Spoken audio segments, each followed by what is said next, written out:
Apa kabar kalian semua? Semoga Sobat Novel Stories Donghua hari ini diberi kesehatan, dan langsung saja ke alur ceritanya. Episode ke-446, dengan judul Internalisasi Dao. Langsung ke dalam alurnya. Pikiran si Hao segera terasa dingin. Tawa dingin yang tidak jelas yang penuh dengan penghinaan dan penghinaan tampaknya menyebar jauh-jauh dari tempat tinggi di surga ke bawah melalui bencana besar. Apakah wilayah gurun akan dimusnahkan? Malapetaka besar terus berlanjut. Si Hao mendarat di puncak gunung dan tidak bergerak sembarangan. Sebaliknya, dia bermeditasi sambil duduk di atas sebuah batu besar. Dia membuang perasaan negatif yang dimilikinya serta semua gangguan, membiarkan pikirannya menjadi jernih. Suara huhu angin menderu seperti guntur saat semua jenis cahaya terbang. Pisau ilahi ini terbentuk dari hukum alam yang dipotong ke segala arah. Ada juga tombak hitam yang menembus segalanya. Mereka yang berani melawan dibunuh tanpa kecuali. Jaring meluas ke seluruh dunia, tidak memungkinkan satu keberadaan ilahi untuk melarikan diri. Ini adalah pemberantasan total. Ikan yang lolos dari jaring semuanya akan dihancurkan oleh tombak dan dibawa ke surga tanpa ada satupun yang terlewatkan. Kebenarannya sangat kejam. Semua orang yang mengerti apa yang sedang terjadi merasakan tubuh mereka menjadi dingin dan mulai gemetar. Bahkan mereka yang sekuat ahli tertinggi dan para dewa yang berhasil keluar dengan sisa nafas telah ditangkap. Betapa konyolnya ini. Namun, selama malapetaka besar, ada juga karma besar serta peluang luar biasa. Dao besar terdistorsi dan alam atas terdistorsi. Simbol-simbol tersebar ke bawah, membawa dao agung dan bahkan misteri yang lebih dalam ke dunia ini. Mereka yang menangkap peluang besar ini dapat menentang surga saat mereka maju dan mendapat manfaat dari situasi berbahaya ini. Si Hao melepaskan pikirannya dan menjernihkan pikirannya. Dia akan merebut kesempatan surgawi itu dan mendapatkan nasib daunnya sendiri, menangkap lintasan yang tak terlukiskan untuk mengungkap misteri mendalam hukum alam. Angin sangat kencang, dan langit dan bumi diwarnai dengan darah. Itu seperti angin puyuh merah. Itu menyedihkan dan mencekik, sekaligus sangat memilukan. Semua yang dibudidayakan ketakutan. Mereka awalnya mengira bahwa bintang-bintang jatuh telah lenyap dan dengan demikian bencana besar telah berlalu, hanya untuk mengetahui bahwa itu baru saja dimulai. Situasi saat ini terlalu menakutkan. Bagaimana dengan orang biasa? Seseorang menggigil dalam hati. Ketika keadaan aneh seperti ini muncul dan dunia berubah, bukankah orang normal akan takut mati? Dunia ini pasti akan dilempar ke dalam kekacauan total. Namun, tembok kota tetap sama. Orang biasa tidak bisa merasakan apapun. Mereka sebenarnya tidak bisa melihat kejadian supernatural yang sedang terjadi. Metode macam apa ini? Itu hanya ditujukan pada pembudidaya. Namun, bagi orang normal, dari sudut pandang tertentu, ini bisa menjadi semacam belas kasihan. Namun, jenis belas kasihan yang kejam. Ada banyak pikiran tajam yang menyelidiki apa yang mungkin terjadi. Para pembudidaya mempelajari simbol dan mengamati 5 fase dunia. Mereka menyaksikannya berubah, dan beberapa secara alami memperhatikan perbedaan. Setelah beberapa individu memisahkan diri, mereka menggunakan mata orang normal untuk melihat dunia ini. Kemudian, melalui keterampilan menyimpulkan, mereka merenungkan beberapa prinsip bencana besar dan mulai memahaminya. Si Hao duduk di atas sebuah batu besar. Saat dao besar terdistorsi dan dunia terbalik, dia tenggelam ke dalam kondisi pikiran yang dalam untuk menangkap sepotong dao. Meskipun dia berada di tengah malapetaka, seluruh tubuhnya bersinar, dan matanya sesekali terbuka dan tertutup. Saat dia menatap ke dalam kehampaan, banyak simbol akan berkedip dan melepaskan cahaya keberuntungan. Inilah kesempatan yang tepat. Si Hao dengan sepenuh hati mencoba. Mengintip misteri mendalam yang jarang muncul di dunia ini. Itulah batas-batas Dao Agung yang mulai terbentuk. Saat ini, dia melemparkan dirinya ke dalam untuk mempelajarinya dengan sungguh-sungguh. Menggunakan semangatnya untuk menyempurnakannya, dia sendiri menjadi semakin cemerlang. Suatu jenis wewangian mulai menyebar dari tubuhnya. Ini masih bukan promosi alam kultivasinya, tetapi tubuhnya berfungsi sebagai tungku untuk menyempurnakan dirinya lebih lanjut.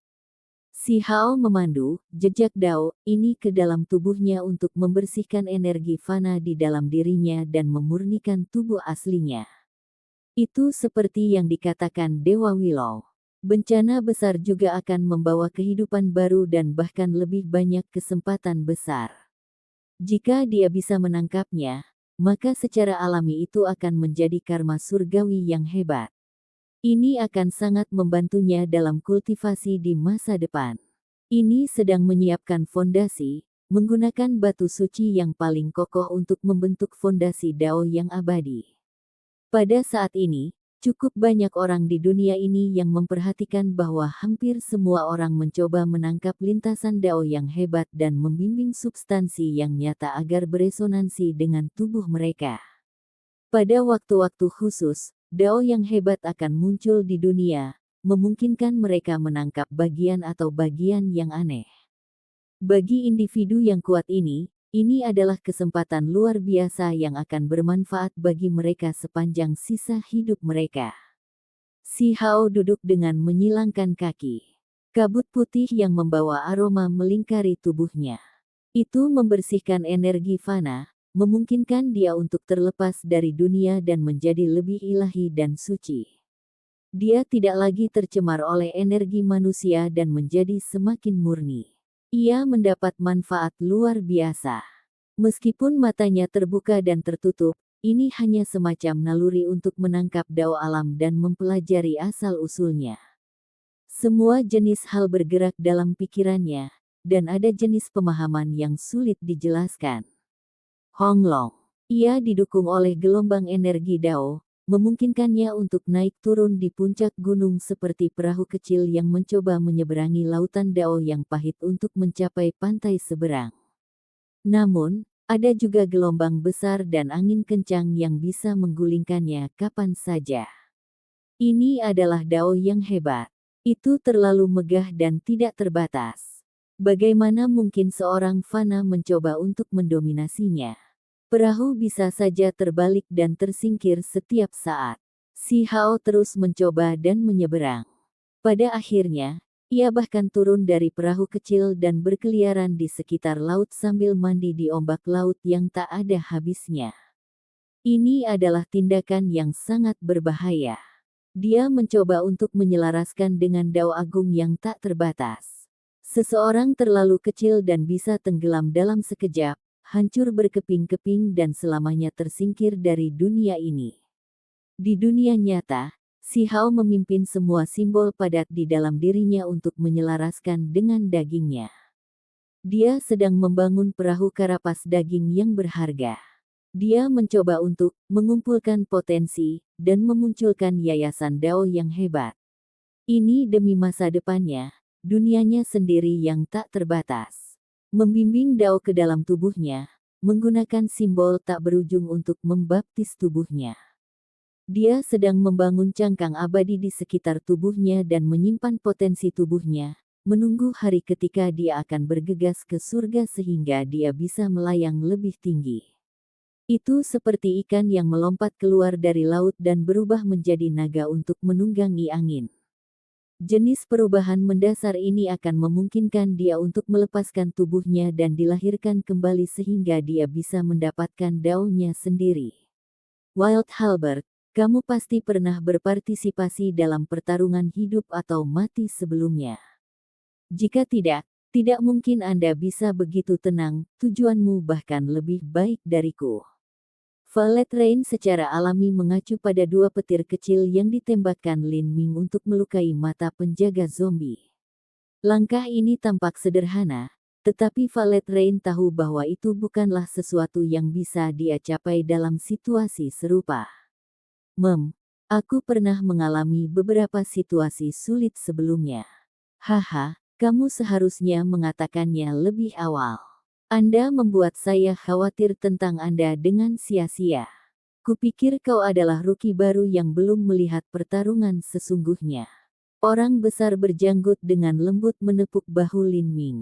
Biasanya, seorang seniman bela diri yang dilatih di sekte akan memiliki banyak pengalaman bertarung.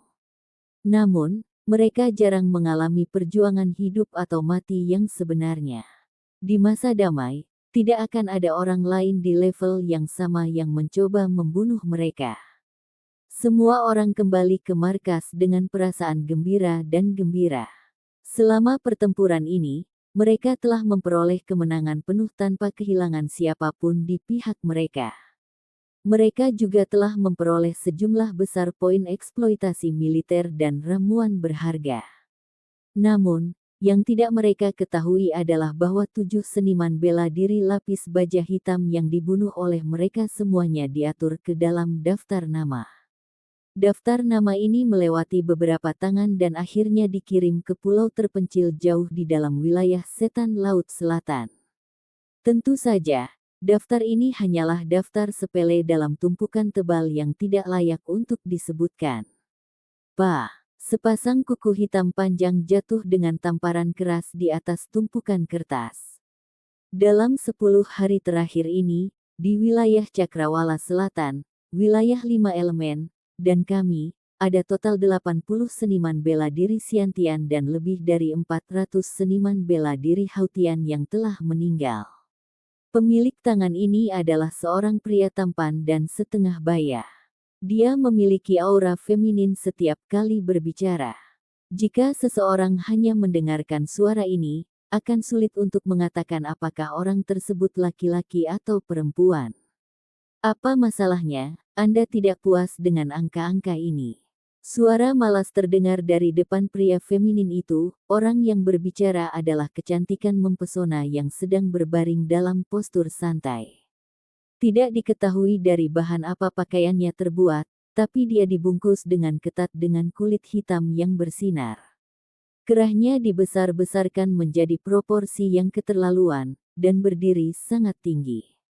Kerahnya memanjang dalam, sampai ke bagian bawah perutnya, memperlihatkan sebagian besar dari payudara putih saljunya yang bulat dan montok, menyebabkan imajinasi siapapun yang terlihat menjadi liar. Di tenggorokannya tergantung seekor ular merah kecil. Jika bukan karena fakta bahwa ia menjentikkan lidahnya sesekali, itu akan benar-benar tampak seolah-olah ular merah kecil ini adalah sebuah kalung. Wanita ini adalah penguasa fraksi barat wilayah Iblis Laut Selatan.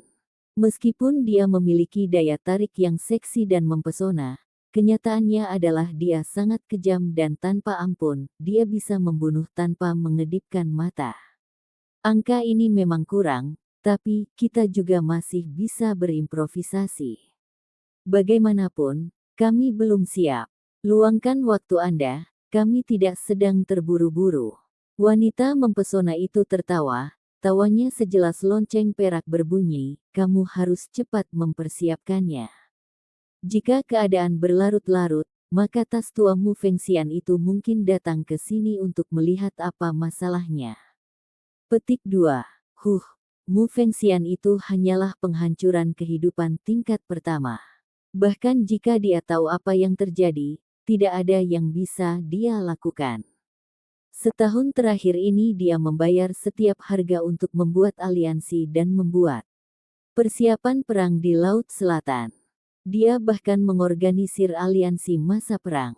Seolah-olah dia mengira daerah Iblis Laut Selatan saya benar-benar peduli dengan sumber daya dan wanita pulau kecilnya. Petik 2. Hohohaha. Wanita yang mempesona itu tertawa dengan sikap cabul. Apakah Anda akan mengatakan bahwa Anda tidak tergoda oleh pasangan yang sombong di dalam Divine Phoenix Island, Mu Qianyu dan Mu Bingyun? Kedua wanita itu, pria feminin itu menjilat bibirnya. Aku benar-benar menginginkannya, tapi itu tidak sebanding dengan harganya. Bukan hanya itu, tapi kultivasinya terlalu rendah. Begitu mereka menerobos ke ranah inti berputar, menjarah mereka dan menghancurkannya akan jauh lebih menarik. Petik 2. Tapi setelah mengatakan itu, si tua bodoh Mu Fengxian itu rajin membantuku bersiap. Semua seniman bela diri yang telah bergabung dengan aliansi masa perang membuat pupuk terbaik. Petik 2. Mu Fengxian bukan orang idiot.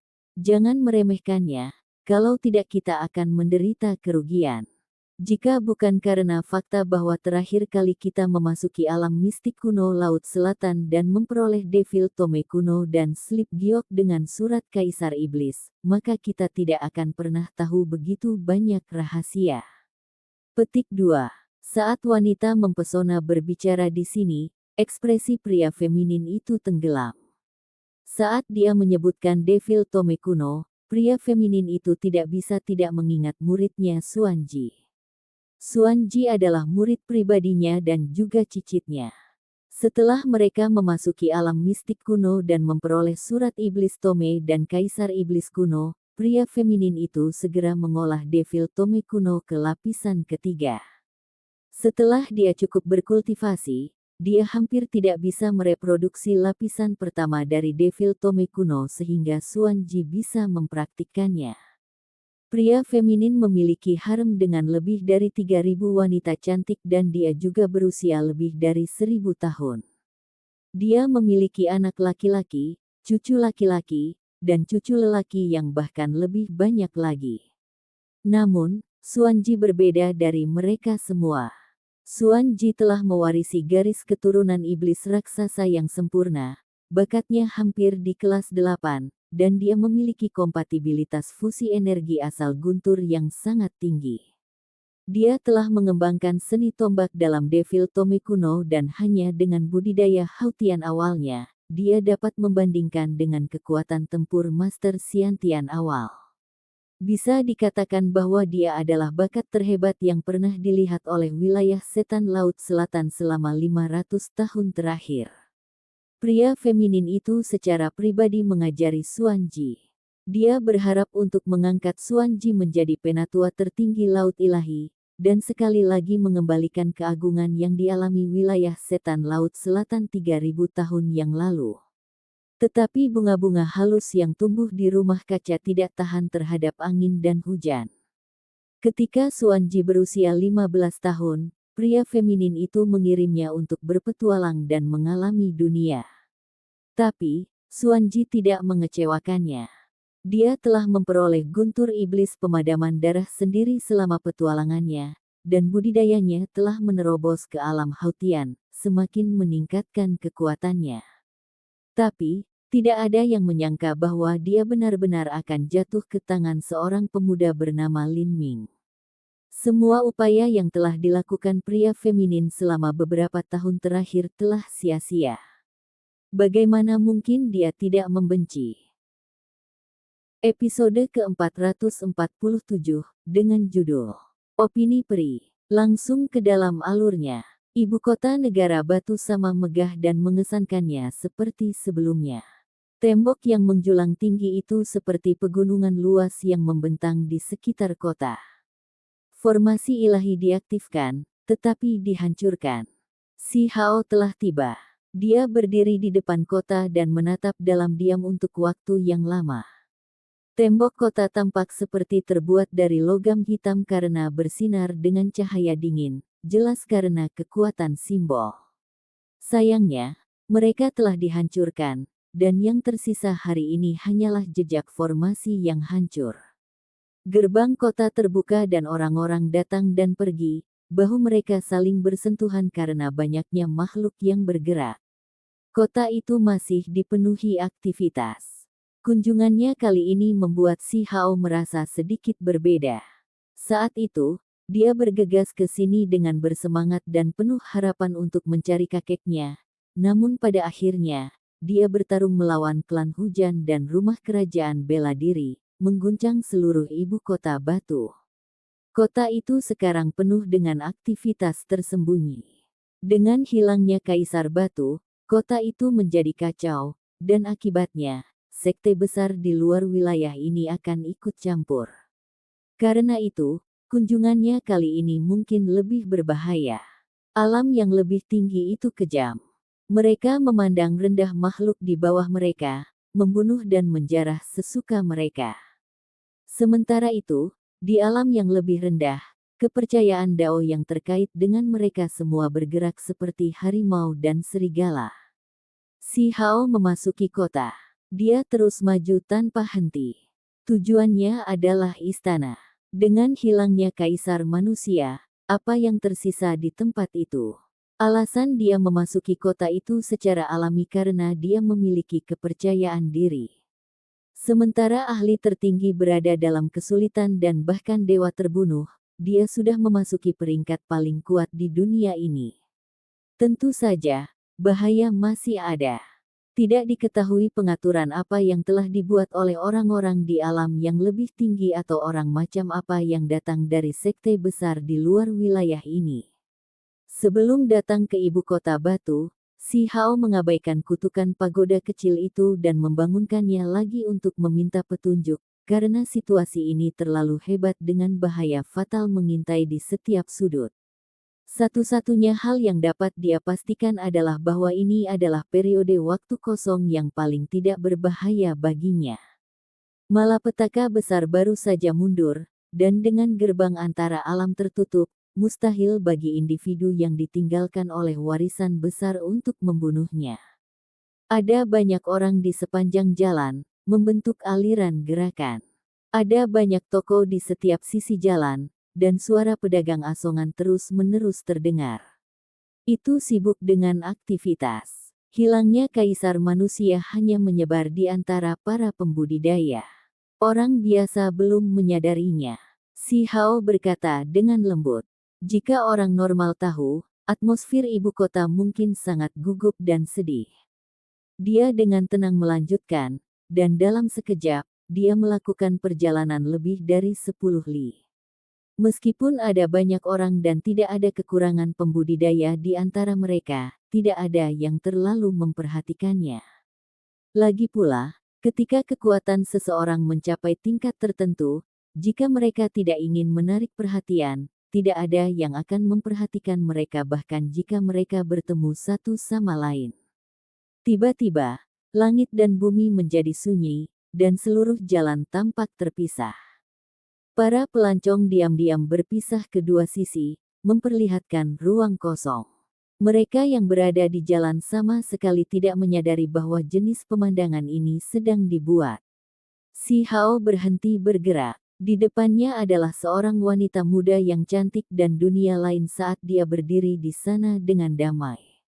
Sudut matanya dan ujung alisnya mengandung cahaya cerdas saat dia menghalangi jalan. Sosoknya tinggi dan ramping dan sangat indah. Cahaya warna-warni ilahi meringkuk di sekelilingnya seolah-olah dia adalah teratai ilahi, menyebarkan aura suci ke dalam aktivitas manusia yang ramai. Peri Yue-chan. Dia muncul, apalagi begitu cepat. Belum lama sejak Si Hao memasuki kota, namun dia sudah datang. Sosok cantiknya sedikit bersandar saat dia dengan tenang melihat ke atas. Tak satu pun dari mereka berbicara sesaat.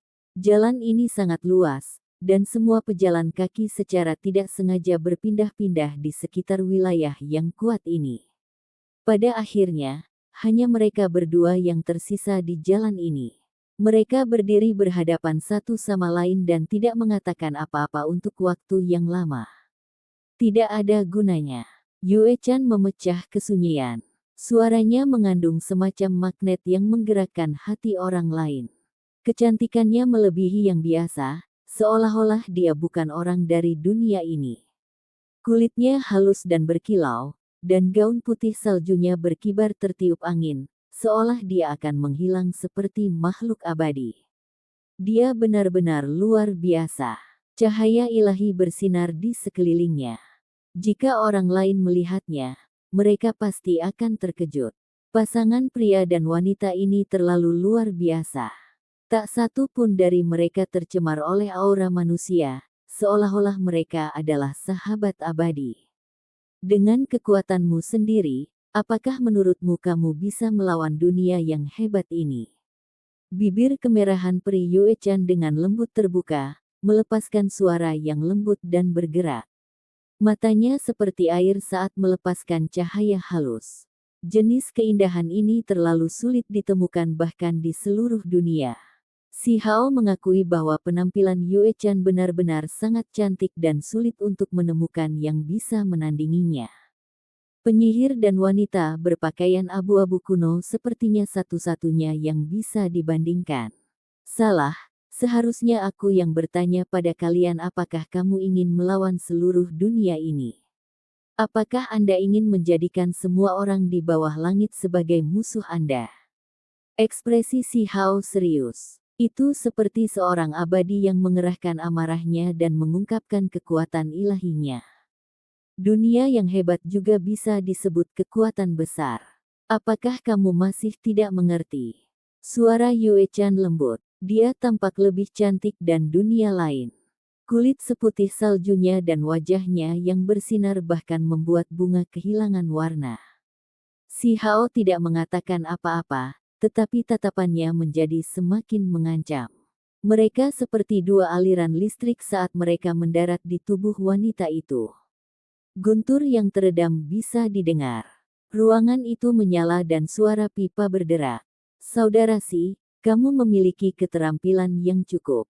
Jika Anda terus maju dengan bakat Anda, akan ada hari di dunia yang luas ini ketika Anda akan terbang ke surga ke-9. Peri Yue Chan membawa senyum hangat di wajahnya. Saya tidak berniat menjadi budak orang lain. Jika Anda mencoba membujuk saya untuk bergabung dengan sekte penjaga surga dan kemudian memasuki gerbang surga, lupakan saja. Si Hao berkata dengan dingin. Jalanan sepi. Orang-orang bergerak dengan penuh sesak. Aliran kuda dan kereta yang tak berujung bergerak, namun tempat ini benar-benar kosong. Tidak ada orang ketiga di jalan yang luas ini. Kedua individu itu berdiri dalam konfrontasi dengan tidak ada yang mendukung. Si Hao tahu bahwa jika masih ada orang yang bisa mengancamnya di dunia ini, peri Yue Chan ini pasti salah satunya. Saat itu, dia bahkan tidak takut pada Si Yi, jadi bagaimana dia bisa takut padanya sekarang? Ini adalah wanita yang membelokkan surga. Begitu pertempuran dimulai, akan sulit untuk memprediksi siapa yang lebih kuat atau lebih lemah. Dia ramping dan cantik, tapi wanita ini benar-benar terlalu kuat. Dia bisa memandang rendah berbagai wilayah besar dan berdiri di atas teman-temannya. Jarang baginya untuk bertemu lawan yang layak. Kami berdua masih bisa dianggap kenalan. Mengapa kita tidak mengobrol? Yue Chan berbicara. Dia menggeser rambut di depan dahinya dan dengan tenang berdiri. Tindakannya kecil dan murni. Si Hao tidak takut dan mengangguk. Dalam sekejap, jalan sekali lagi dipenuhi kebisingan. Semua orang menjadi bingung mengapa ada ruang besar yang kosong, namun mereka semua bergerak mengelilinginya. Segera setelah itu, tempat ini sekali lagi dipenuhi orang. Menangkap saya sekarang dan sebaliknya akan mengejutkan semua orang di sini. Petik 2. Si Hao tetap diam. Setelah memikirkannya secara rahasia, dia tidak bergerak. Selain itu, kamu akan menemukan bahwa semua yang kamu lakukan akan menjadi perjuangan yang sia-sia, kata peri Yue Chan. Melalui pancaran cahaya yang kabur, dia melihat keluar jendela dan berkata, para ahli tertinggi ditangkap dan dibunuh, sementara orang biasa tidak layak.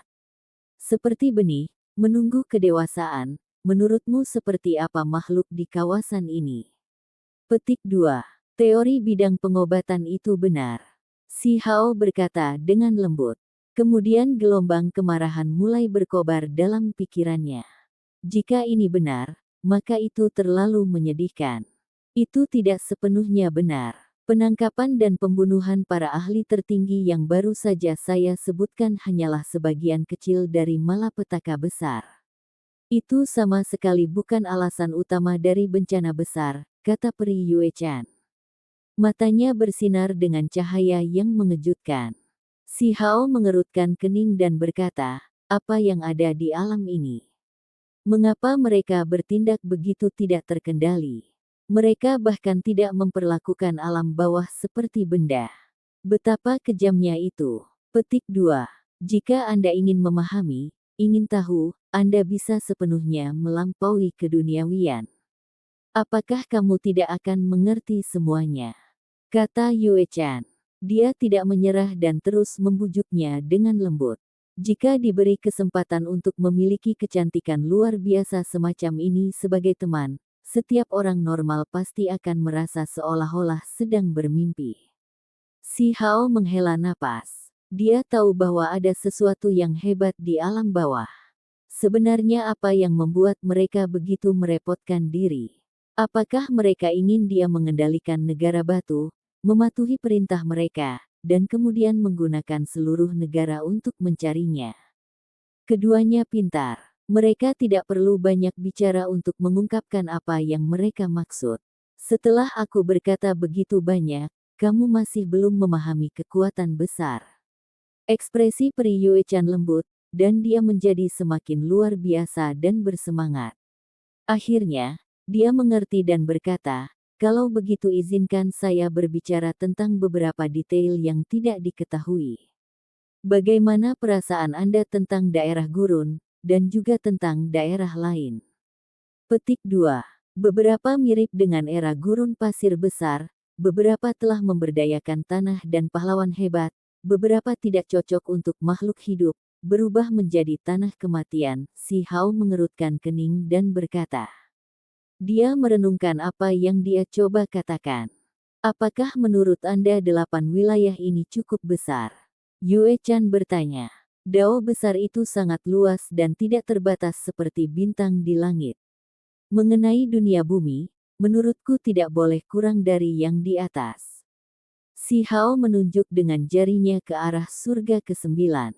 Yue Chan menghela nafas pelan. Dia lalu tersenyum. Kecemerlangan dan kecantikannya luar biasa, dan bahkan si Hao hampir menjadi linglung. Penampilannya begitu murni dan suci sehingga membuat hati bergetar. Kalau begitu izinkan saya mengatakan yang sebenarnya. Tempat seperti apa sebenarnya 8 wilayah ini? Episode ke-448, dengan judul Kebenaran tentang Daerah. Langsung ke dalam alurnya. Mata si Hao terfokus. Dia duduk di seberang meja kayu merah dan diam-diam mengawasinya. Sebenarnya informasi rahasia apa yang akan dia ungkapkan? Wajah putih berkilau Pri Yue Chan membawa pesona yang tak terlukiskan. Dia mengumpulkan rambutnya yang panjang dan indah dan berkata, bahkan kamu akan menjadi sangat terkejut setelah mendengarnya. Apa yang belum saya alami? Katakan saja, kata si Hao. Kamu mungkin pernah mendengar bahwa daerah gurun adalah tanah buangan, tapi itu bukanlah segalanya. Itu hanya puncak gunung es, kata Pri Yue Chan lembut. Dia melihat melalui penghalang bening yang mengelilingi kamar pribadi dan di luar jendela. Ekspresinya tampak agak cepat berlalu. Teruskan. Si Hao berkata dengan acuh tak acuh. Kamu pikir 8 wilayah tanpa batas sama dengan dunia besar, benar? Pri Yue Chan berbalik dan berbicara sambil menatapnya. Apakah itu salah? Si Hao bertanya.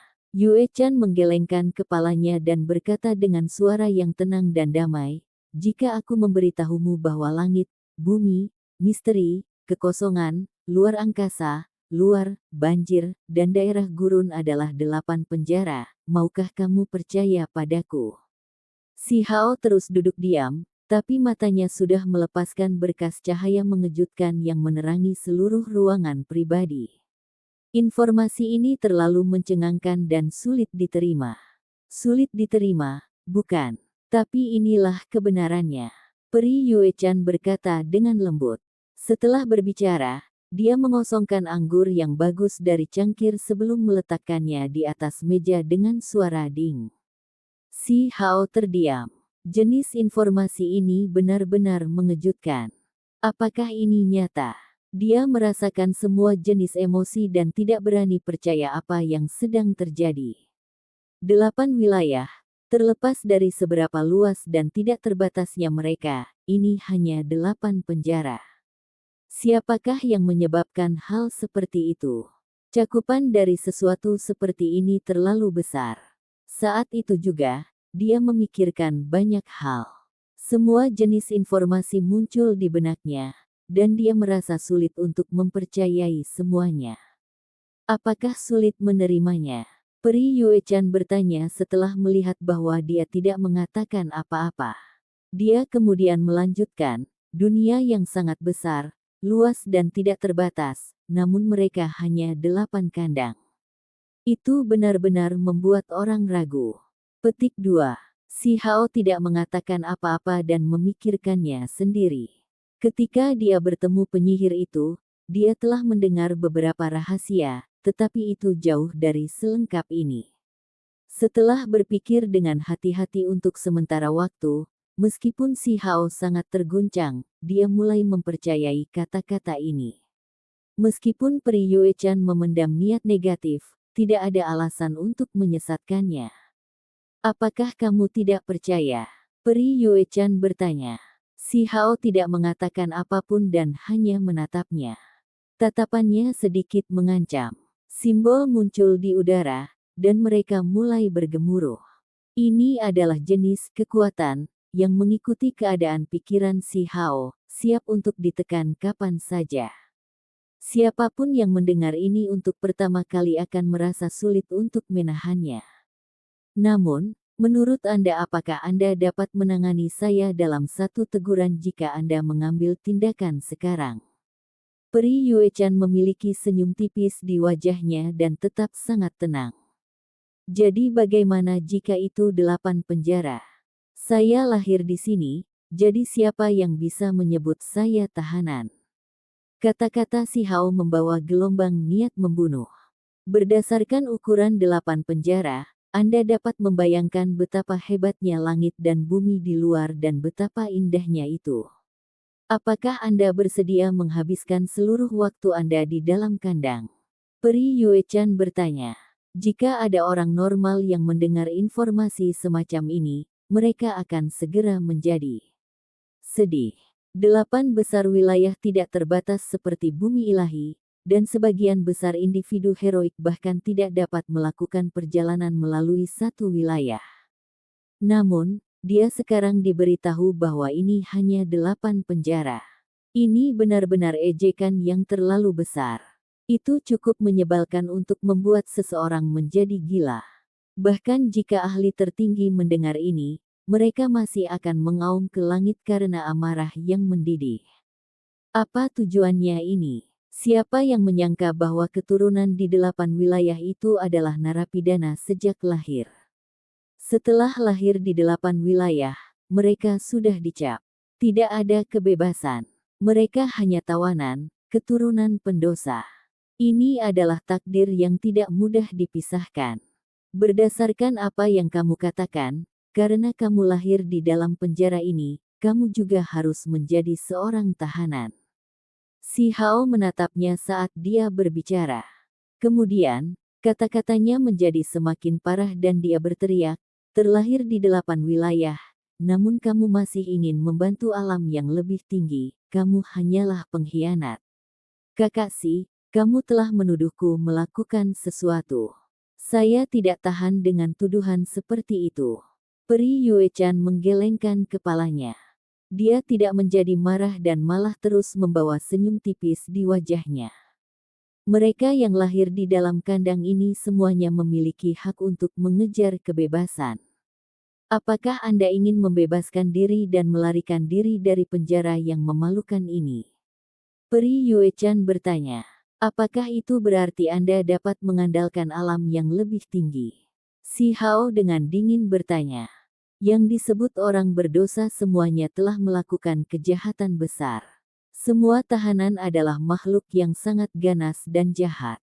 Penguasa alam yang lebih tinggi telah mengeluarkan penilaiannya bahwa jika makhluk dari alam yang lebih rendah merasa menyesal dan mendapatkan persetujuan, maka mereka dapat membebaskan diri. Apa yang salah dengan ini? Mungkinkah membawa rasa bersalah seumur hidup dan terjebak di sini sampai kematian adalah cara yang benar?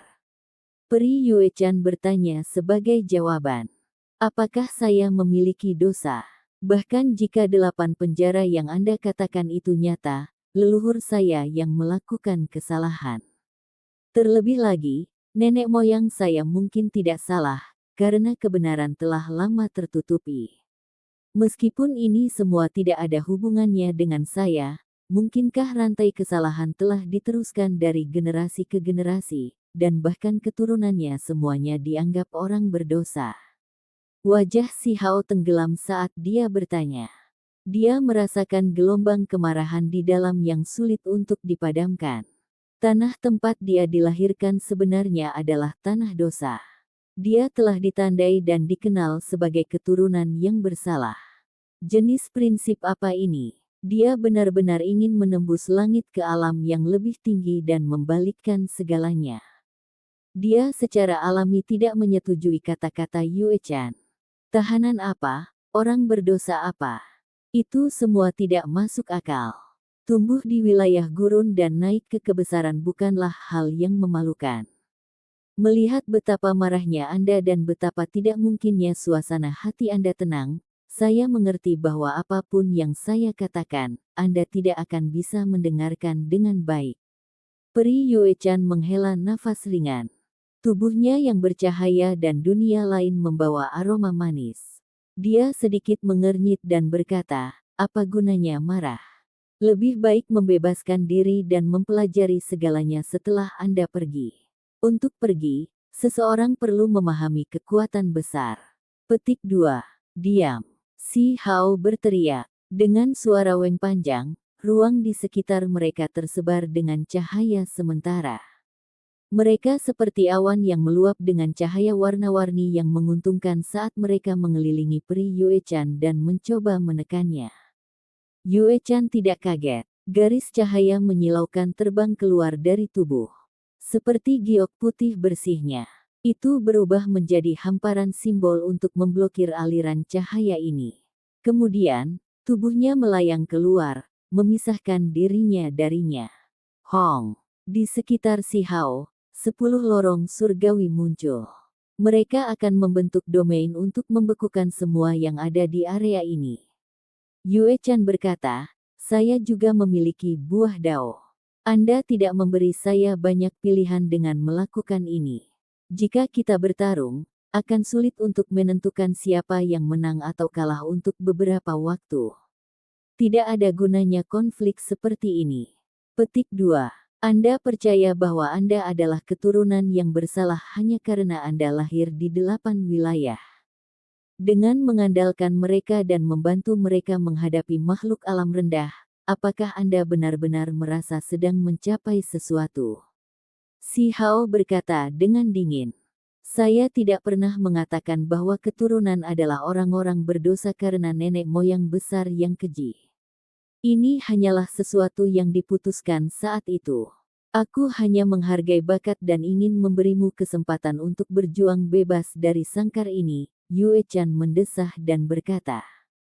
Dia kemudian menjadi agak tenang tanpa melihat rasa malu dan berkata, lagi pula, saya tidak dilahirkan di dalam 8 wilayah, jadi pada akhirnya saya akan kembali ke alam yang lebih tinggi. Mata si Hao membeku, dan dia terkejut di dalam. Dia adalah seseorang dari alam yang lebih tinggi. Ini adalah pertama kalinya dia mendengar tentang ini sebelumnya, dan juga pertama kalinya dia menyadari bahwa dia sedang berbicara dengan keberadaan yang bukan milik dunia ini. Muridnya mengungkapkan potongan cahaya ilahi yang mekar di udara seperti pecahan emas. Seolah-olah dia bisa melihat semuanya, dia dengan hati-hati mengevaluasi wanita sempurna di depannya. Sepertinya beberapa hal menjadi lebih mudah dimengerti. Mungkinkah seluruh sekte memperbaiki surga, gunung abadi, dan yang lainnya semuanya seperti ini? Ketika dia memikirkan kemungkinan ini, pikiran si Hao sangat terguncang. Apa alasan dibalik orang-orang alam yang lebih tinggi memperpanjang masa tinggal di 8 wilayah? Apa yang mereka rencanakan? Apa itu penting? Saya yakin Anda telah menebak beberapa hal.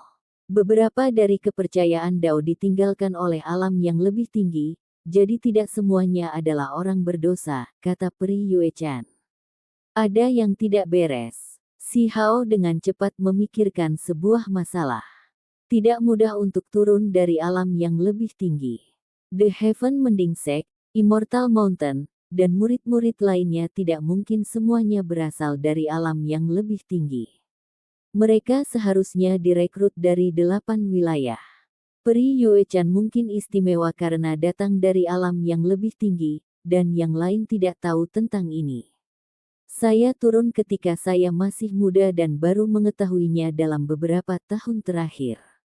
Ini adalah salah satu jenis pelatihan paling keras, dan di masa depan, saya akan kembali. Dia dengan acuh tak acuh berbicara. Saya tidak pernah menyangka bahwa orang berdosa seperti saya akan berhadapan langsung dengan peri dari alam yang lebih tinggi. Betapa sangat terhormatnya saya. Si Hao mengejek. Namun, sulit baginya untuk tenang di dalam. Pada saat ini, dia terlalu banyak memikirkan. Jika 8 wilayah itu adalah penjara, lalu dari mana tokoh-tokoh luar biasa kuno itu berasal? Misalnya, Kunpeng dan burung phoenix sejati yang jatuh, apakah 10 setan kuno turun dari alam yang lebih tinggi dan kebetulan jatuh, atau adakah rahasia lain? Atau apakah mereka dari alam yang lebih tinggi juga mencari teknik berharga dan hal-hal yang berhubungan dengan ini? Pikiran si Hao bergetar. 8 wilayah itu adalah kandang, jika pepatah ini diumumkan ke dunia, dampaknya akan terlalu besar dan akan melibatkan banyak bakat heroik. Di tengah ini akan menjadi 10 kuno yang kejam. Peran apa yang sebenarnya mereka mainkan? Mata si Hao terus berkedip.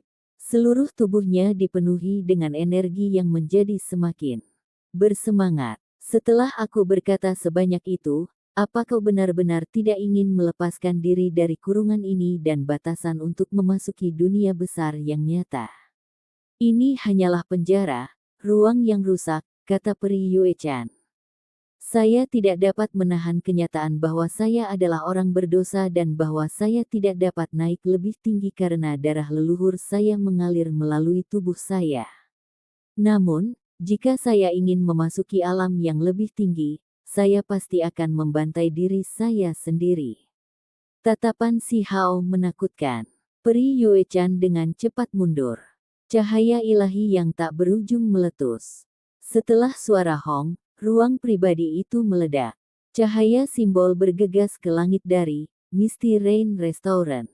Restoran ini bukanlah tempat biasa dan penuh dengan formasi, namun masih benar-benar runtuh. Si Hao dan Peri Yuechan bergegas ke surga dan bertarung dengan sengit. Mereka dengan cepat bertukar gerakan, dan simbol menutupi langit. Aura Dao yang paling misterius dan mendalam dilepaskan. Pertempuran ini sangat mengejutkan. Banyak orang yang terkejut, dan kemudian mereka menjadi terkejut. Kekuatan pertempuran ini terlalu hebat. Seolah-olah dua ahli tertinggi sedang bertarung. Namun, pertarungan tersebut langsung padam meski baru saja dimulai. Peri Yuechan memegang pedang giok di tangannya, dan dengan sepotong kecil, sebuah domain telah diiris, membebaskannya dari kendali ruang ini. Sementara itu, si Hao mengerutkan kening.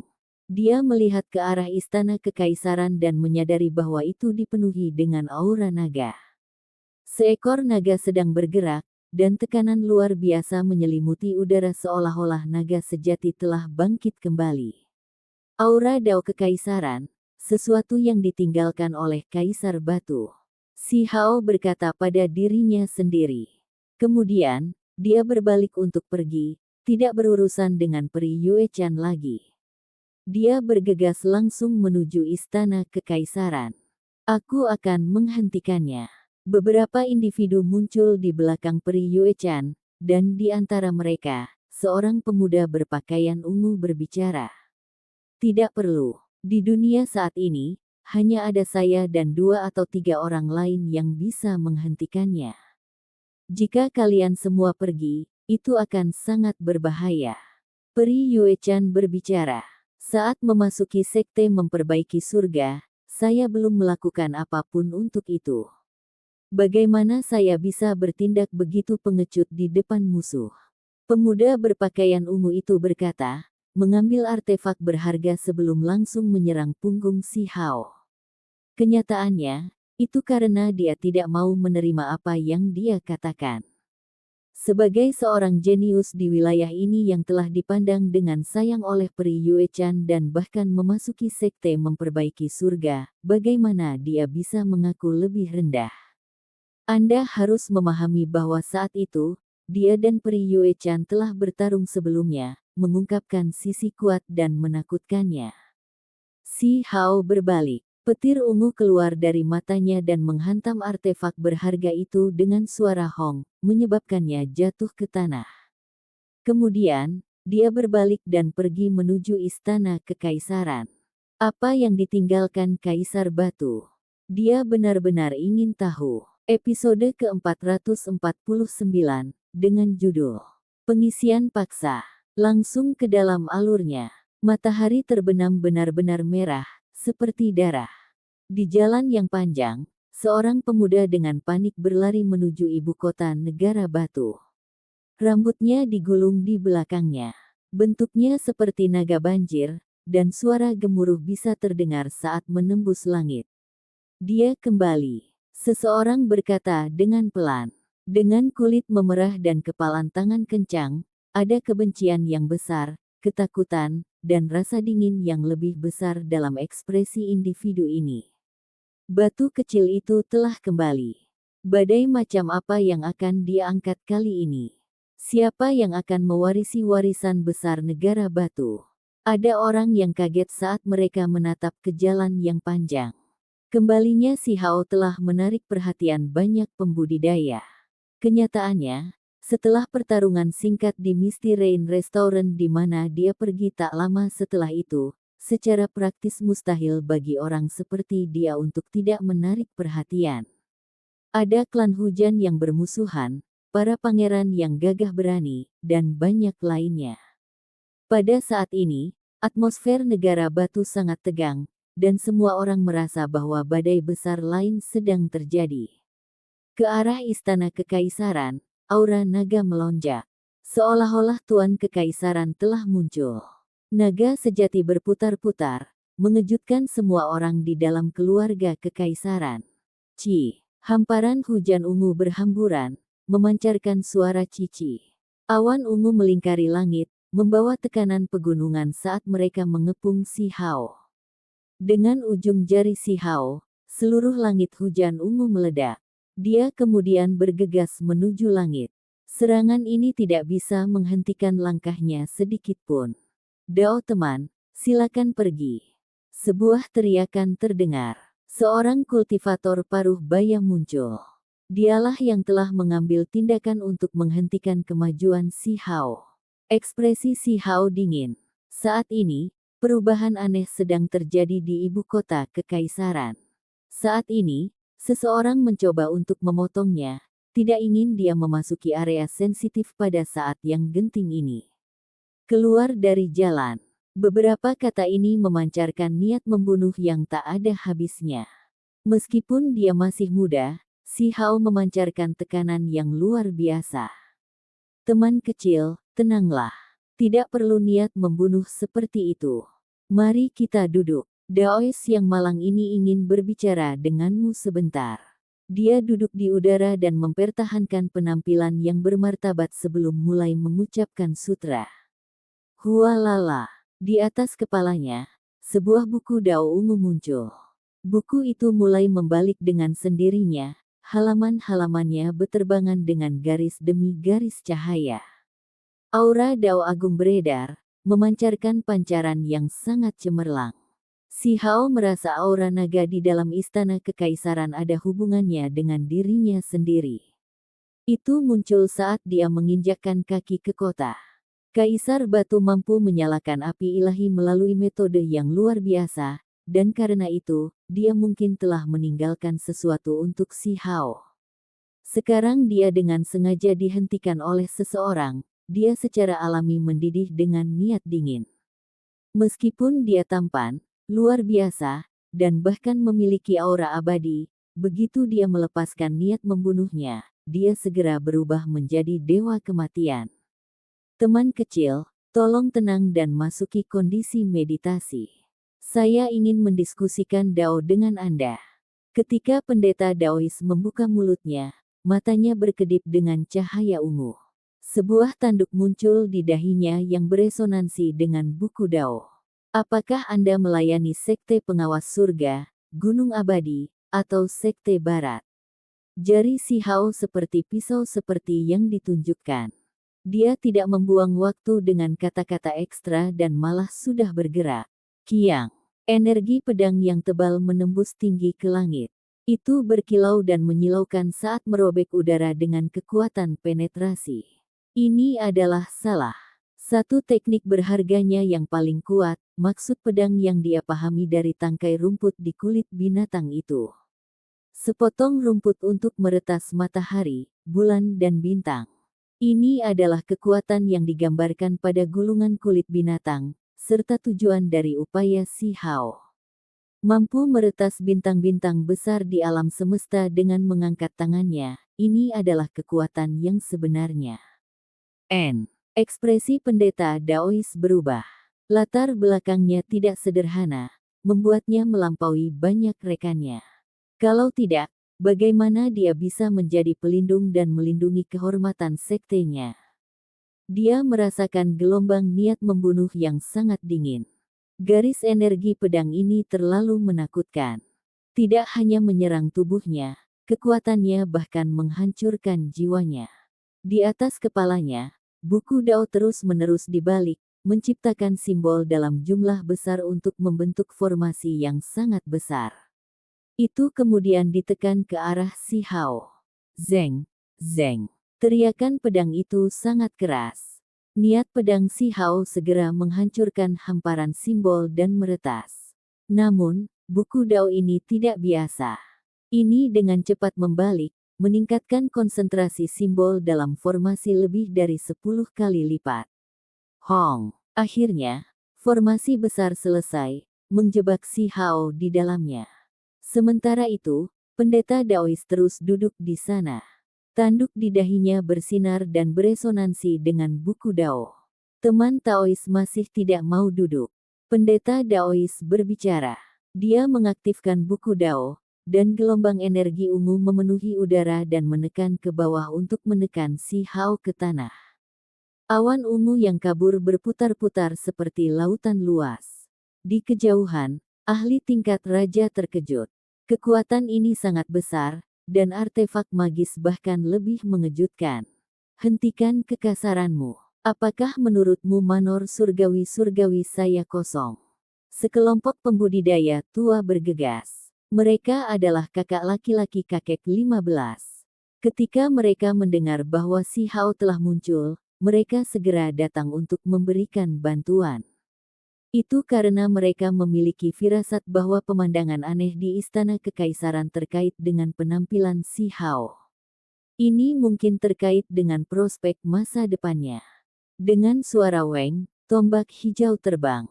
Itu melepaskan cahaya yang berharga, tetapi begitu itu mendekat, itu hancur berkeping-keping dan hancur dari awan ungu.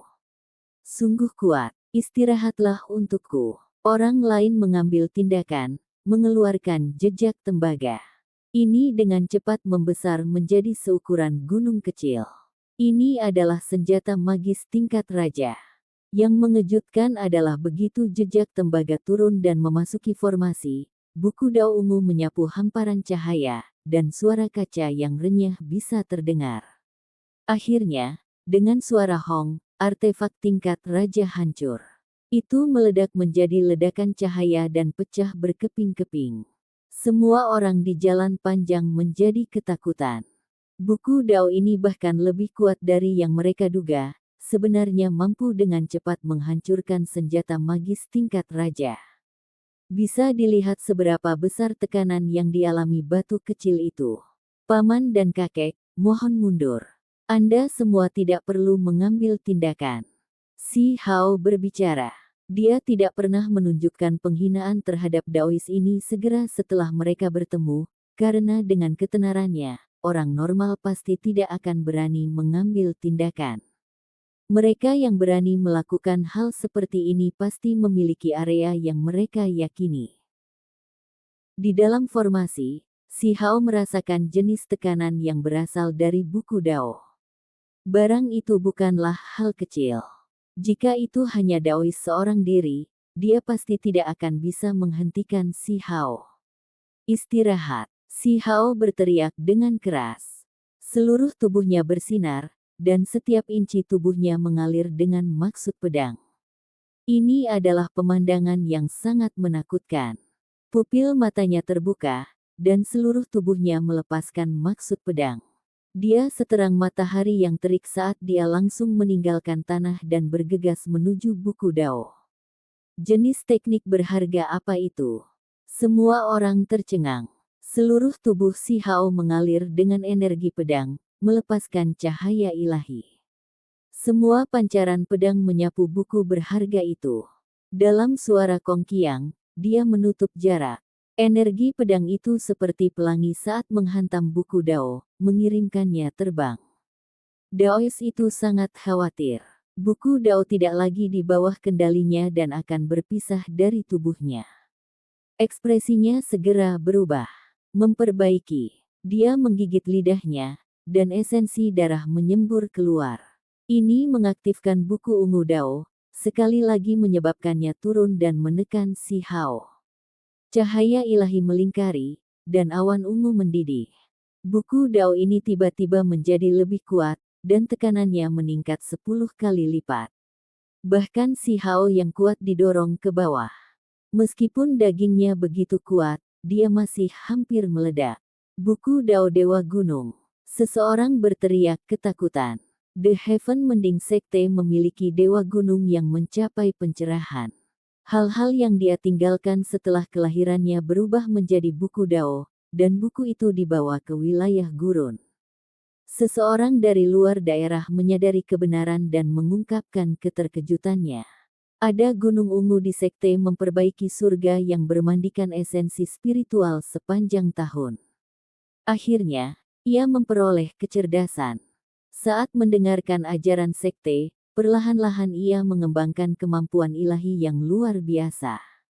Akhirnya, ia berubah menjadi Dewa Gunung, meninggalkan sebuah buku berharga yang diwariskan.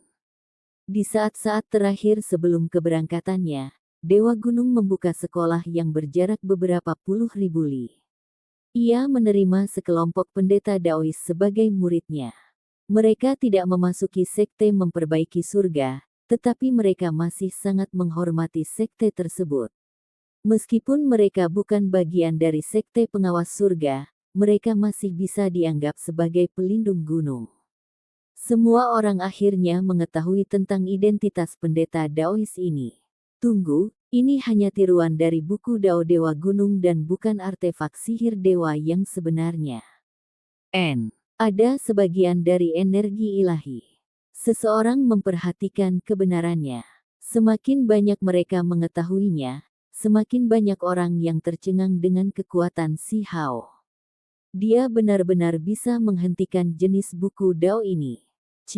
Seberkas cahaya gelap terbang keluar.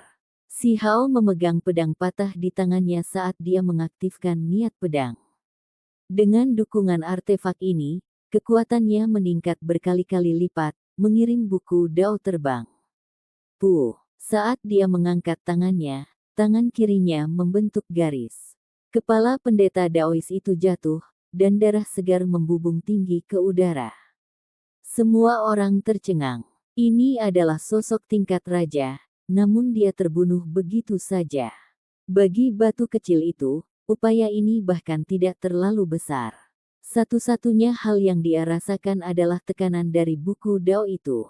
Cahaya warna-warni merah melonjak. Setelah pendeta Dao terbunuh dan esensi darah melonjak, itu memasuki buku Dao.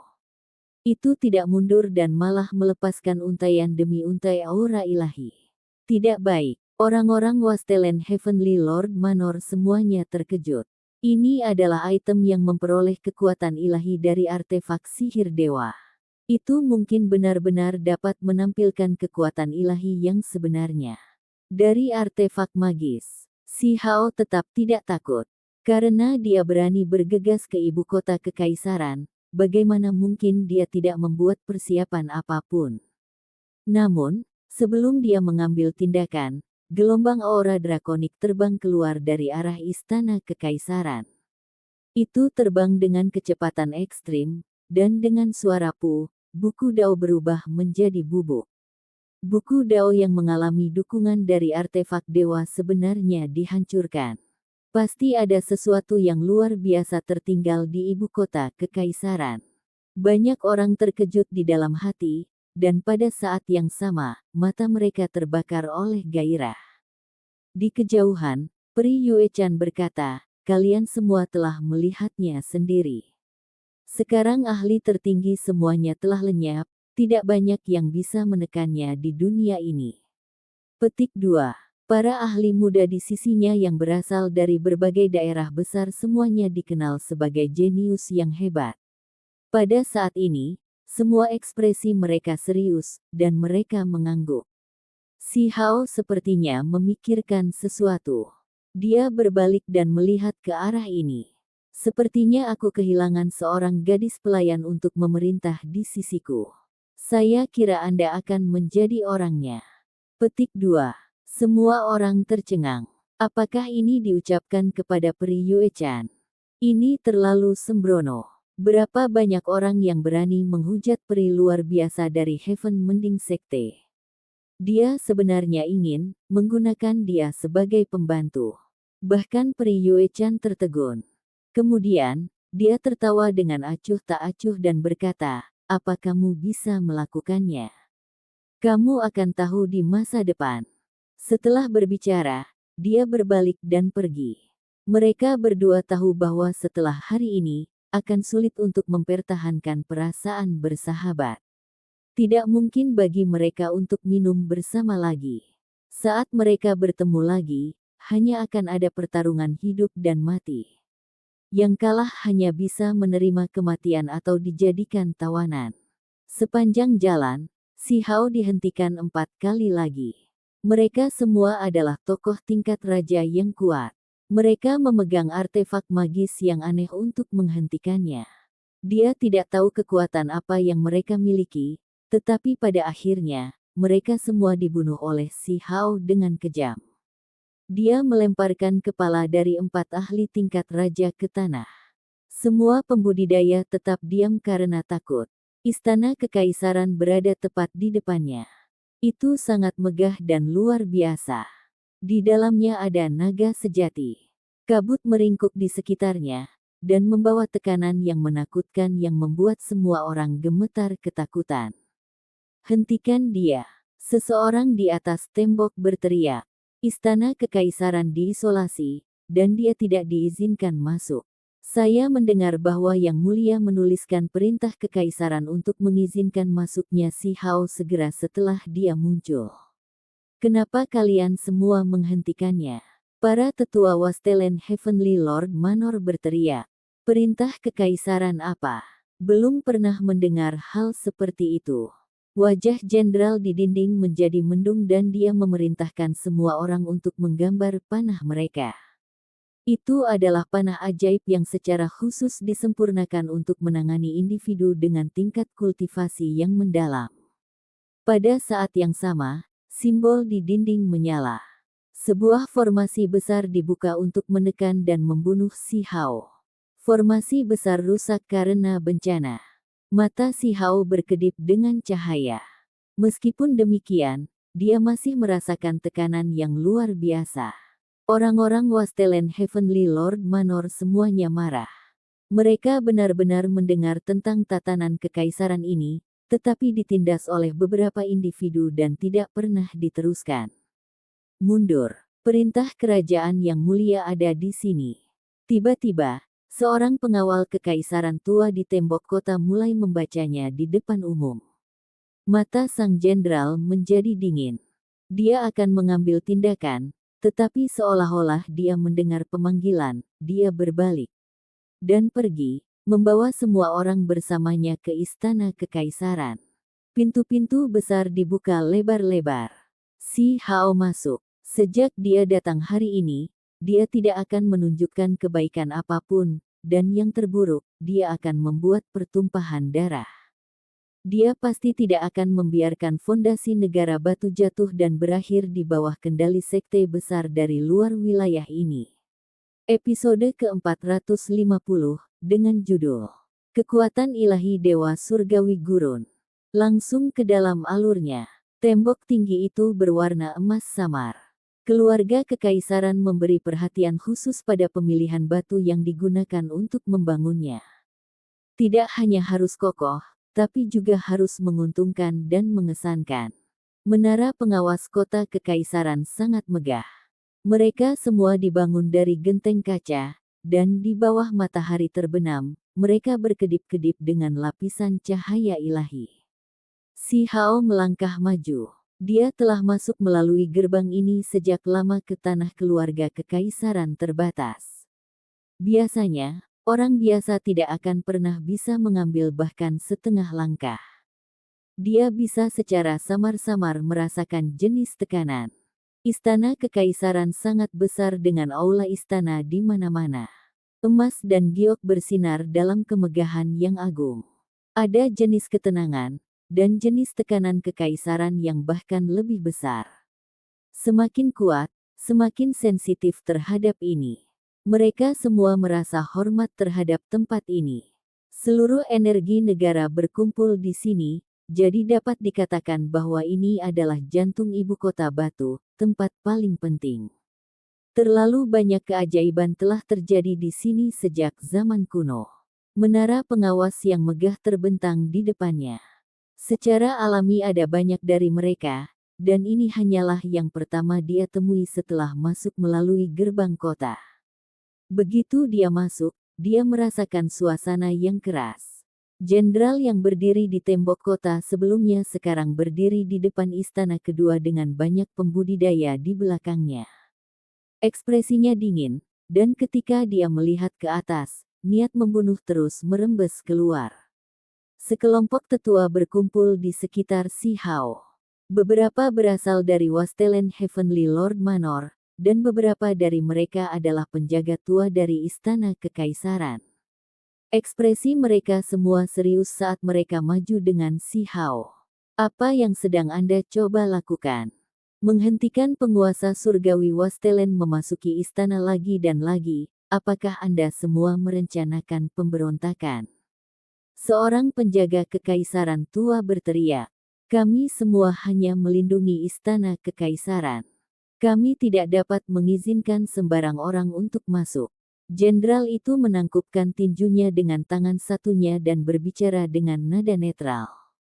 Jelas bahwa dia telah lama memutuskan pendiriannya tentang masalah ini. Seseorang telah pergi sebelumnya, dan dia mengandalkan orang itu. Dia tidak mengakui Si Hao dan bahkan akan bertindak lebih jauh untuk tidak mematuhi dekrit yang ditinggalkan oleh Kaisar Batu. Ketika kakak laki-laki kakek 15 mendengar ini, mereka semua mengungkapkan ekspresi kemarahan. Para penjaga tua dari Istana Kekaisaran melotot dan berteriak, "Jangan lupa bahwa negara ini bernama Stone, bukan nama keluarga dari suatu kekuatan di luar wilayah ini." Tentu saja kami tahu. Jenderal tidak beranjak dari tempatnya berdiri. Matanya sedingin es. Si Hao berjalan ke depan tanpa berhenti sejenak. Jika kalian semua melakukan ini semua untuk negara, maka saya menawarkan rasa hormat saya. Jika kalian semua membelot ke musuh dan menjual negara batu demi menjilat, aku akan memastikan kalian semua dibantai hari ini. Petik 2. Dia baru berusia 15 tahun. Meskipun usianya tidak besar dan penampilannya halus dan cantik, ketika dia mengucapkan kata-kata ini, ada tekanan berat yang diberikan, membuat para kultivator ini terus mundur. Tuan Surgawi Tanah Gurun, betapa luar biasa penampilan Anda. Namun, Anda harus ingat bahwa ini adalah istana kekaisaran. Wajah sang jenderal jatuh, dan dia tertawa dingin. Si Hao terus maju, berjalan melalui pintu istana tanpa memperhatikannya. Dia langsung menuju ke dalam istana kekaisaran, menyebabkan orang-orang ini mundur lagi dan lagi. Tak satu pun dari mereka yang berani menghentikannya pada akhirnya. Pertahankan daerah ini. Segera setelah ada tanda-tanda gangguan, tutup istana kekaisaran dan bunuh semua yang masuk. Jenderal itu meneriakkan perintah dengan suara rendah.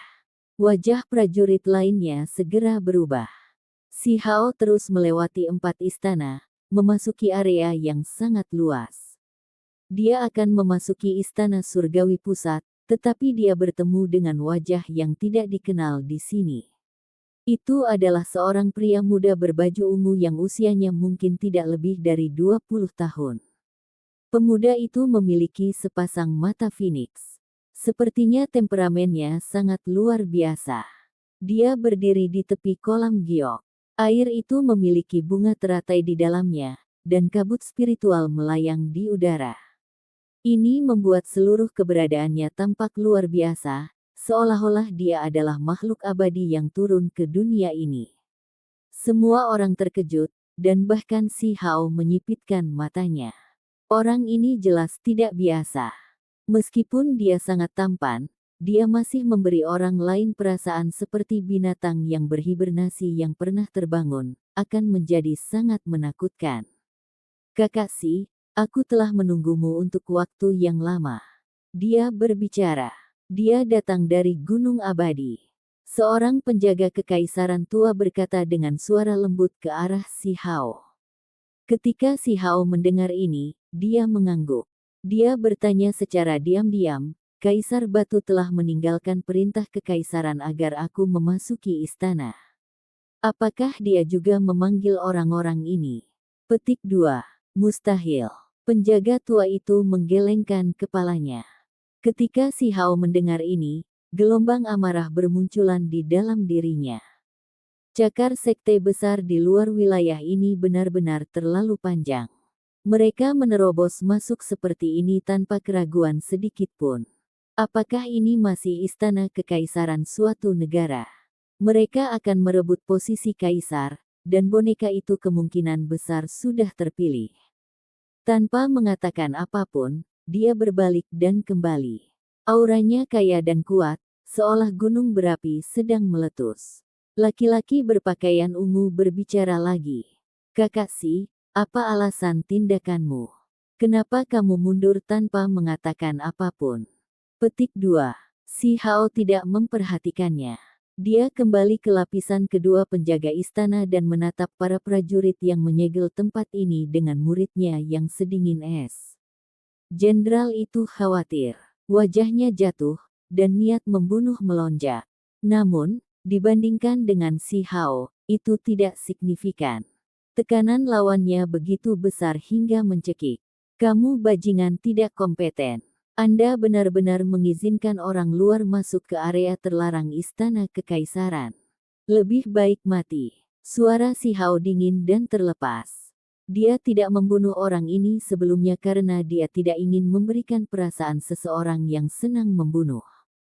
Bagaimanapun, semua kekuatan baik di dalam maupun di luar kota kekaisaran berada dalam keadaan yang agak sensitif.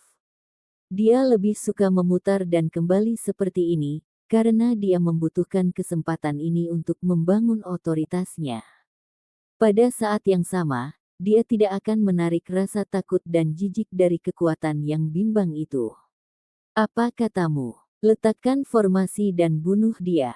Jenderal itu berteriak. Ini adalah pemberontakan total, dan mereka telah lama bergantung pada sekte besar dari luar wilayah ini. Dia mengendalikan banyak tentara. Aku tidak akan repot mencari mereka yang mundur.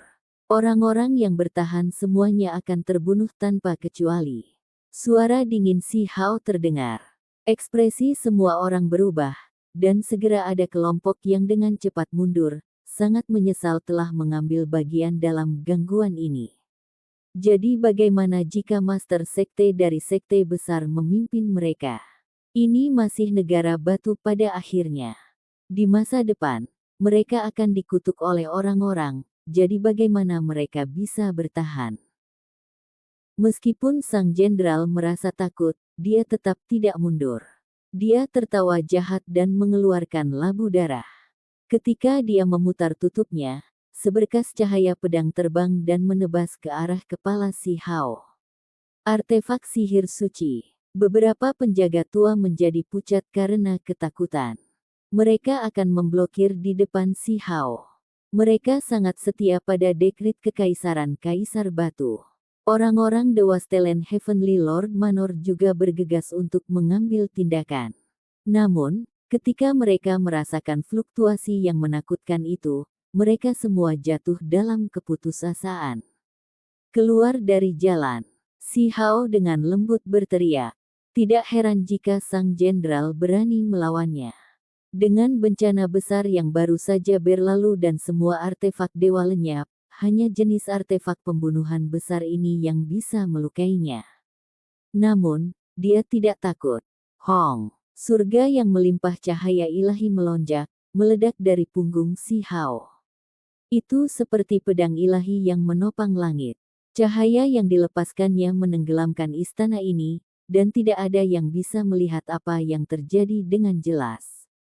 Kenyataannya, ini hanya penyamaran. Dada Si Hao bersinar. Dia akan menunjukkan dominasinya dan menyelesaikan ini dalam waktu sesingkat mungkin menggunakan tulangnya yang tertinggi. Ini adalah kartu truf terbesarnya, dan tanpa ini, dia tidak akan berani memasuki Stone Country Capital sendirian. Selama 1,5 tahun kultivasi, dia memasuki tahap pengaturan formasi. Tulang itu juga pulih secara alami. Meskipun dia tidak sepenuhnya memahami itu, dia masih bisa menggunakan sebagian dari kekuatannya. Secercah cahaya menyapu keluar. Cahaya pedang yang terbang keluar dari labu darah langsung dikirim kembali. Selain itu, seluruh artefak berharga dibungkus, disita, dan kemudian ditekan. Cahaya keberuntungan berkedip lagi. Si Hao menggunakan tulang makhluk tertinggi untuk menyempurnakan senjata ini.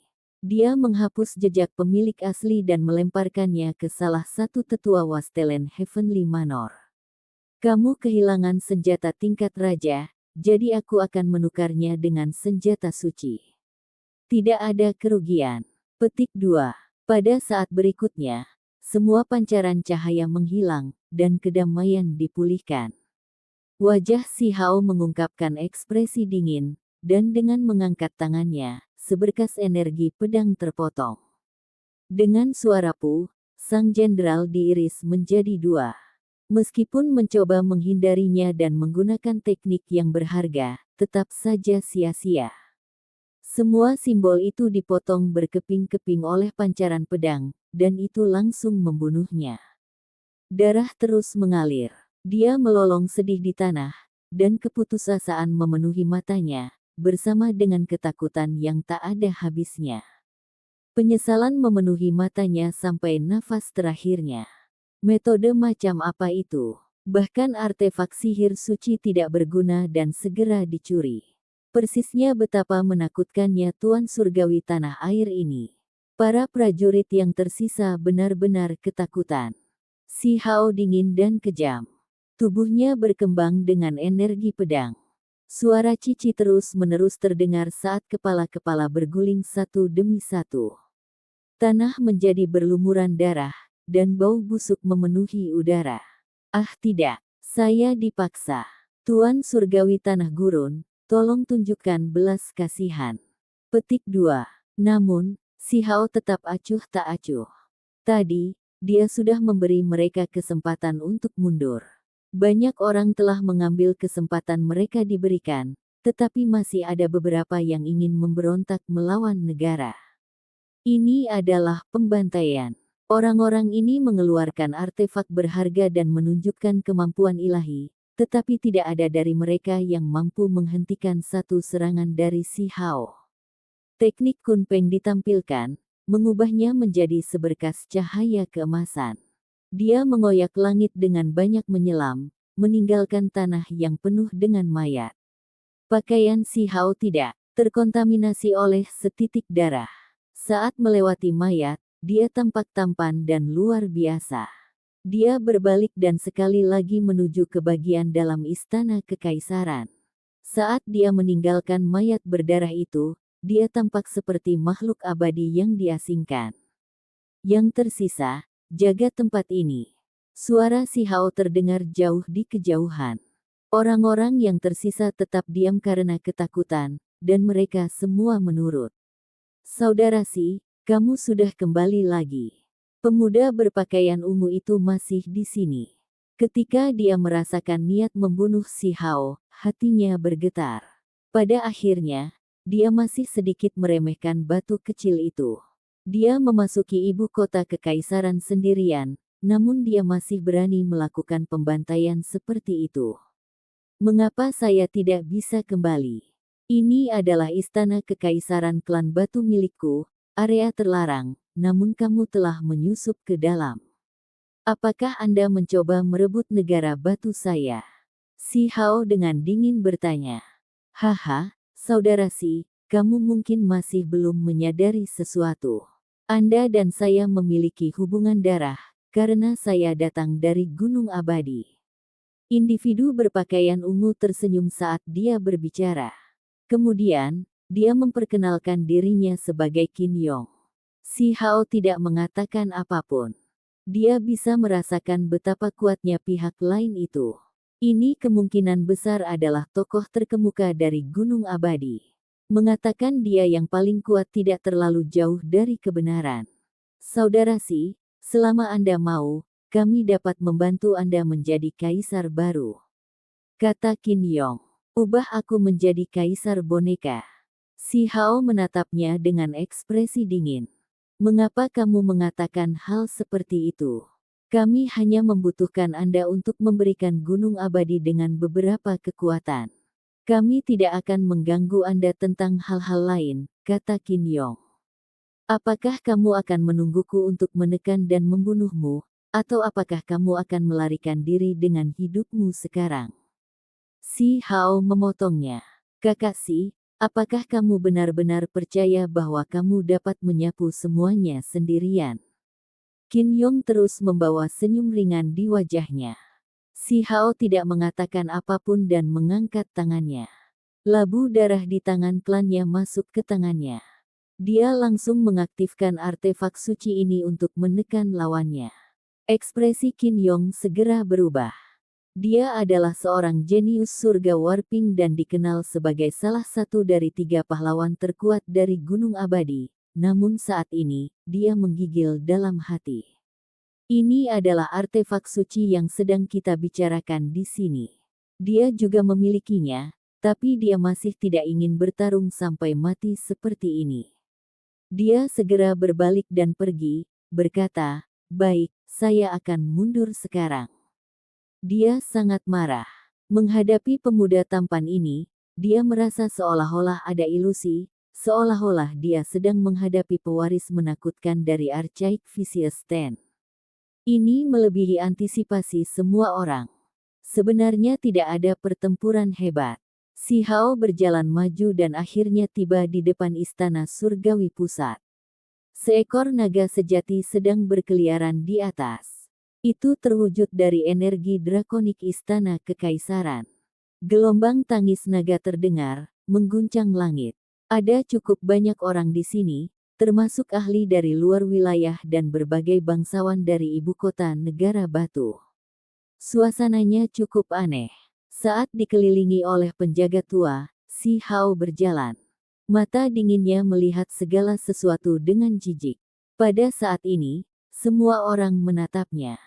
Mereka yang berasal dari luar wilayah ini, keluarlah dari negara batuku sekarang. Jika tidak, semua akan terbunuh tanpa kecuali. Petik 2.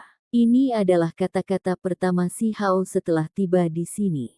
Mereka sangat mendominasi. Para bangsawan yang telah berpihak pada mereka yang berada di luar wilayah ini dan ingin menggulingkan negara ini, saya akan memberimu satu kesempatan untuk bertobat.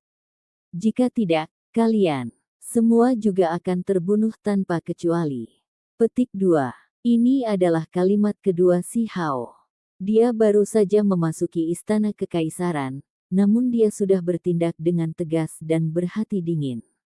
Suaranya seperti pedang saat dipukul, berdering di seluruh area ini. Itu mengguncang langit, membuat ekspresi semua orang bergetar dan hati mereka bergetar ketakutan. Sampai jumpa di episode selanjutnya. Selamat beraktivitas dan sampai jumpa.